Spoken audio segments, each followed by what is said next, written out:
Hello friends, welcome to my channel V Commerce Academy, जेथे मी वंदना तुम्हाला शिकवणार आहे अकाउंट हा विषय अत्यंत सोप्या पद्धतीने.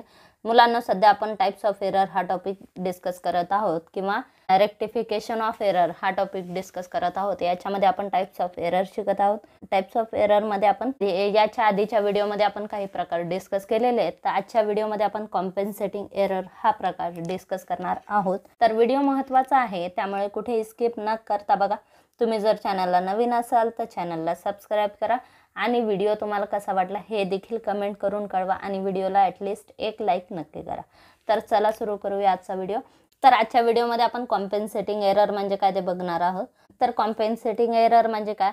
When two or more error are committed in such a way that the net effect of this error on debit and credit of accounts is nil or nullified. Such error are called compensating error. आता उदाहरणार्थ एक entry केली आपण, रामला वस्तू sold केल्या 3000च्या, पण record करताना आपण 300च रेकॉर्ड केले. ठीक आहे, किती रेकॉर्ड केले? 300. मग इफेक्ट कितीचा झाला? 2700चा. त्याच्यानंतर दुसरी ट्रान्झॅक्शन झाली, आपण श्यामला वस्तू सोल्ड केल्या. ठीक आहे, श्यामला आपण वस्तू सोल्ड केल्या, त्या केल्या 300 रुपयाच्या, पण रेकॉर्ड करताना आपण 3000 रेकॉर्ड केले. आता काय झालं इफेक्ट? रामला वस्तू सोल्ड केल्या 3000च्या, विकल्या होत्या 300 रेकॉर्ड झाल्या. ठीक आहे, आणि श्यामला सोल्ड केल्या 300च्या, रेकॉर्ड केल्या 3000. ठीक आहे, पहिला जो एरर झाला तो नलिफाय झाला किंवा त्याचा इफेक्ट आता इथे सुद्धा 2700ने वाढली. इथे काय झाली? इथे 2700ने सेल्स कमी दाखवले. ठीक आहे, सेल्स 2700ने आपण कमी दाखवले आणि इथे काय केले? इथे 2700ने जास्त दाखवले. ठीक आहे, मग आता काय झालं? या ट्रान्झॅक्शनमुळे हा जो इफेक्ट आहे तो नलिफाय झाला किंवा झिरो झाला. या एररचा इफेक्ट झिरो झाला. ठीक आहे, आपण काय केलं? रामला वस्तू किती केल्या? 3000 सोल्ड केल्या होत्या, 300च दाखवल्या, 2700ने सेल्स कमी झाली. ठीक आहे, इथे काय 300च्या सोल्ड केल्या, 3000 दाखवले, 2700ने सेल्स जास्त दाखवले गेले. म्हणजे टोटली आपले सेल्स रेकॉर्ड किती झाले? 3300च झाले. ठीक आहे, मग पहिला जो एरर आहे तो नलिफाय झाला दुसऱ्या एररमुळे. ठीक आहे, मग हा सेकंड टाईपचा एरर आपला असा झाला. मग कधी कधी मग याला अकाउंटिंगमध्ये झालेले योगायोग म्हणता येईल. ठीक आहे, मग अकाउंटिंगमध्ये जेव्हा असे निव्वळ योगायोग घडून येतात त्याला म्हणतात कॉम्पेन्सेटिंग एरर. ठीक आहे, when two or more errors are committed, जेव्हा 2 किंवा 3 एरर झाले. ठीक आहे, आणि ते अशा मेथडने झाले in such a way that the net effect of this error on the debit और credit of account is nil or nullified such error. मग ते एरर अशा पद्धतीने झाले की पहिल्या एररचा इफेक्ट तो डेबिट असो क्रेडिट असो तो नील झाला किंवा नलिफाय झाला. कशामुळे? दुसऱ्या एररमुळे. तर याला काय म्हणतात? कॉम्पेन्सेटिंग एरर म्हणतात. ठीक आहे, कधी कधी आपण मार्केटमध्ये आपण एखादी वस्तू खरेदी करायला गेलो, समजा मार्केटमध्ये आपण शॉपिंगसाठी गेलो. शॉपिंग करता करता कधी कधी काय होतं, आपल्याला एखादी वस्तू 100 रुपयाने महाग लागली. ठीक आहे, आपण काय म्हणणार? अरे 100 रुपये जास्तीचे गेले. ठीक आहे, 100 रुपये जास्तीचे गेले, आपल्याला महाग लागली ती वस्तू. मग आता थोड्या वेळाने आपण थोडं पुढे गेलो, तिथं आपण दुसरी वस्तू घेतली. ठीक आहे, दुसरी वस्तू घेतली, तिथं काय झालं? ती वस्तू आपल्याला 100 रुपयांनी कमी लागली. त्या दुकानदाराने काय केलं? चुकून आपल्याला 100 रुपये जास्त दिले. आपले इथं 100 रुपयाचं नुकसान झालेलं होतं आणि एका ठिकाणी. ठीक आहे, पहिल्या ट्रान्झॅक्शनमध्ये आपल्याला 100 रुपयाचं नुकसान झालं होतं आणि दुसऱ्या ट्रान्झॅक्शनमध्ये 100 रुपयाचा प्रॉफिट झाला. प्रॉफिट झाला म्हणजे तिथे काय केले? त्या दुकानदाराने चुकून 100 रुपये तुम्हाला जास्त दिले.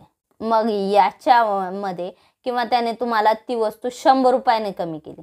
मग आपण काय विचार करतो? अरे चला, इथे 100 रुपये जास्त गेले, नुकसान झालं 100 रुपयाचं, पण इथे 100 रुपये कमी लागले किंवा इथे 100 रुपयाचा प्रॉफिट झाला.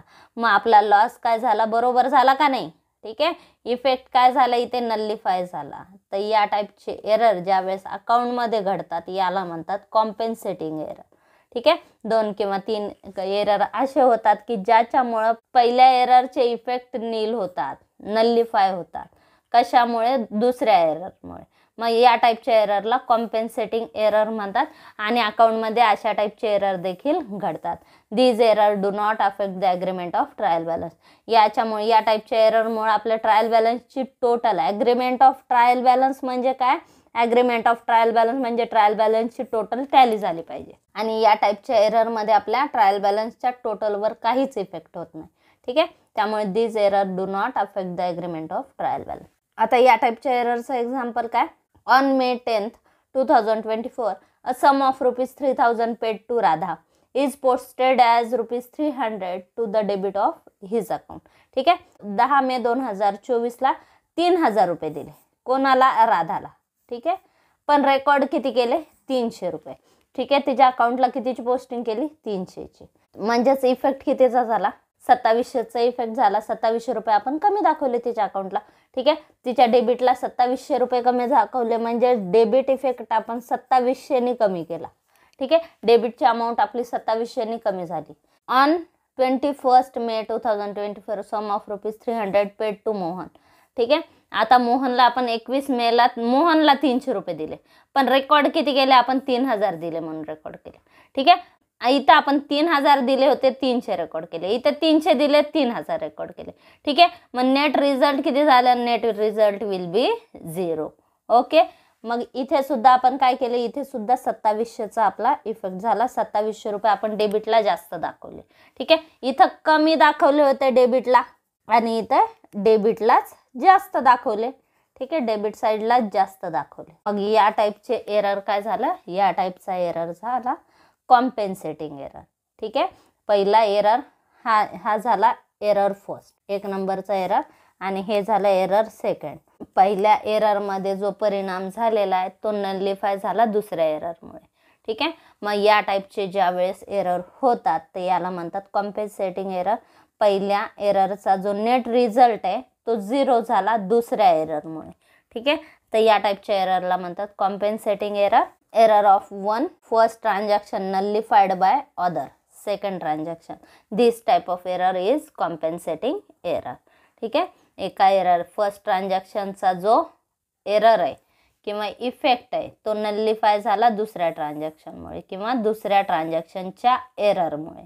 ठीक आहे, मग या टाईपच्या एररला काय म्हणतात, कॉम्पेन्सेटिंग एरर. ओके, तर हे झाले टाईप्स ऑफ एरर. पहिलं error of omission, error of commission, error of principal आणि कॉम्पेन्सेटिंग एरर. तर हे सगळे टाईप्स आपण आज डिस्कस केले. तर एररचं क्लासिफिकेशन करताना अजून दुसऱ्या मेथडने देखील केलं जातं. तर दुसरं क्लासिफिकेशन सुद्धा आहे एररचं, ते आहे ॲज पर इफेक्ट. ठीक आहे, एखाद्या ट्रान्झॅक्शनचा आपण कोणता इफेक्ट केला, 1 इफेक्ट केला, 2 इफेक्ट केले, तर या टाईपने देखील एररचं क्लासिफिकेशन केलं जातं. तर ते क्लासिफिकेशन मेन 2 प्रकारामध्ये डिवाइड होतं, 1 साइडेड एरर, 2 साइडेड एरर. ठीक आहे, 1 साइडेड एरर म्हणजे जिथे एरर फक्त एका साईडला आहे. ठीक आहे, आणि 2 साइडेड एरर म्हणजे जेव्हा दोन्ही अकाउंटला एरर आहे, दोन्ही अकाउंटला चुकीचे आपण अमाऊंट दाखवली, तर याला 2 साइडेड एरर म्हणतात. It affect only one account. 1 sided एररचा इफेक्ट वन साईडला होतो. ठीक आहे, आणि 2 साइडेड एररचा इफेक्ट 2 और मोर साईडला. उदाहरणार्थ एक जर्नल एंट्री आपण पास केली, कंबाईन एंट्री. ठीक आहे, चुकीच्या अमाऊंटचीच पास केली तर त्याच्यामध्ये 2 अकाउंट इफेक्ट होतात किंवा 3 अकाउंट इफेक्ट होतात. त्यानंतर आहे it affect the agreement of trial balance. 1 sided एररमध्ये ट्रायल बॅलन्सचं ॲग्रीमेंट अफेक्ट होतं, कारण 1 साइडेड एरर म्हणजे आपण गुड सोल्ड केल्या राधाला, मग ते आपण सेल्सला रेकॉर्ड केल्या पण राधाला रेकॉर्ड केल्या नाही, तर याला काय म्हणतात, 1 साइडेड एरर म्हणतात. म्हणजेच हे कोणतं, हे पार्शल ओमिशन असतं. आता आपण गुड सोल्ड केल्या राधाला, किती आपण 10,000च्या वस्तू सोल्ड केल्या. आपण काय केलं, सेल्समध्ये 10,000 रेकॉर्ड केले पण राधाच्या अकाउंटला 1,000 रेकॉर्ड केले, मग हे झालं एरर 1 साइडेड एरर. ठीक आहे, मग या टाईपच्या एररचा परिणाम कशावर होतो, ट्रायल बॅलन्सवर होत असतो. It can be rectified giving note for debiting or crediting the account. It is located before preparation of trial balance. या टाईपचे जर एरर आपल्याला ट्रायल बॅलन्स तयार करण्याच्या आधी लक्षात आले तर आपण ट्रायल बॅलन्सच्या खाली नोट देऊन ह्या टाईपचे एरर रेक्टिफाय करू शकतो की राधाच्या अकाउंटला चुकून 10,000 दाखवायला पाहिजे होते, आपण 1,000 दाखवले, तर मग नंतर तुम्ही नोट देऊन 9,000 तिथे वाढवू शकता आणि 10,000 पोस्ट करू शकता. ठीक आहे, तर या एररचं रेक्टिफिकेशन असं होतं. And when it located after preparation of trial balance then this error will be rectified with help of suspense account. ठीक आहे, आणि जर समजा हे एरर तुमचं ट्रायल बॅलन्स तयार झाल्यानंतर लक्षात आले, ट्रायल बॅलन्स आपण बनवलं आणि मग समजा आपली टोटल डेबिट आणि क्रेडिट मॅच होत नाहीये, मग तेव्हा आपण व्हेरीफाय केलं, तेव्हा लक्षात आलं आपण राधाच्या अकाउंटला 9,000 रुपये आपण कमी दाखवले, 10,000 दाखवायला पाहिजे होते, आपण तिथे 1,000 दाखवले, म्हणजे राधाच्या अकाउंटला आपण कमी दाखवले, म्हणजेच आपलं तिथे बॅलन्स, राधाचं बॅलन्स चुकीचं आलं आणि त्यामुळे ट्रायल बॅलन्स टॅली होत नाही. ठीक आहे, मग या वेळेस आपण ट्रायल बॅलन्स कितीचा डिफरन्स आला, 9,000चा. ज्या बाजूला डिफरन्स आला डेबिटला किंवा क्रेडिटला, ज्या बाजूला डिफरन्स येतोय त्या बाजूला सस्पेन्स अकाउंट म्हणून अकाउंट दाखवू शकतो आणि हे 9,000 आपण तिथे दाखवू. आणि ज्या वेळेस आपल्या लक्षात आलं की एरर नेमका कुठे झालाय, त्यानंतर तो रेक्टिफाय केला जातो. पण तोपर्यंत तात्पुरता पर्याय काय केला जातो, सस्पेन्स अकाउंटला हे बॅलन्स दाखवलं जातं. ठीक आहे, तर हे झालं 1 साइडेड एरर. आणि 2 साइडेड एरर म्हणजे जिथे 2 किंवा जास्त अकाउंट अफेक्ट होतात. या एररचा ट्रायल बॅलन्सच्या टोटलवर परिणाम होत नाही, त्यामुळे म्हणजेच ॲग्रीमेंटवर परिणाम होत नाही. म्हणजे ट्रायल बॅलन्सचे ॲग्रीमेंट कधी अफेक्ट होतं, ट्रायल बॅलन्सचं ॲग्रीमेंट काय, डेबिट क्रेडिट टोटल सेम आली पाहिजे, हे ट्रायल बॅलन्सचं ॲग्रीमेंट. ज्या वेळेस टोटल सेम येते त्यावेळेस ट्रायल बॅलन्सच्या ॲग्रीमेंटवर अफेक्ट झाला नाही असं म्हणतात. ठीक आहे, मग आता इथे 2 साइडेड एरर आहे म्हणजे दोन्ही साईड चुकल्या, म्हणजेच ट्रायल बॅलन्सची टोटल तर सेम येणार. ठीक आहे, टोटल चेंज होणार नाही. त्यामुळे या टाईपच्या एररचा it does not affect the agreement of trial balance. या टाईपच्या एररचा ट्रायल बॅलन्सच्या ॲग्रीमेंटवर परिणाम होत नाही. It always be rectified with a help of journal entry. आणि ह्या टाईपचे एरर हे ऑलवेज कसे रेक्टिफाईड केले जातात, नंतर जर्नल एंट्री पास केली जाते आणि पुन्हा जेवढे आपलं रेकॉर्ड करायचं राहून गेलं तेवढे रेकॉर्ड केले जातात किंवा हे एरर रेक्टिफाईड केलं जातं. ठीक आहे, तर हा झाला एररचं दुसरं क्लासिफिकेशन, 1 साइडेड एरर आणि 2 साइडेड एरर. आणि ह्याच्यामध्ये आपल्याला सस्पेन्स अकाउंट कधी ओपन होतं हा सुद्धा याच्यावर प्रश्न विचारला जातो. ठीक आहे, सस्पेन्स अकाउंट कधी ओपन केलं जाते, जेव्हा एखादं 1 साइडेड एरर आहे आणि त्याच्यामुळे ट्रायल बॅलन्स टॅली होत नाही, डेबिटला किंवा क्रेडिटला आपलं ते जेवढी अमाऊंट कमी पडते तर तेवढ्या अमाऊंटसाठी सस्पेन्स अकाउंट ओपन केलं जातं. या टाईपने देखील प्रश्न विचारला जातो की सस्पेन्स अकाउंट कधी ओपन करतात. ठीक आहे, किंवा रेक्टिफिकेशन सस्पेन्स अकाउंटने कधी केलं जातं. तर हे झालं क्लासिफिकेशन ऑफ एरर किंवा टाइप्स ऑफ एरर.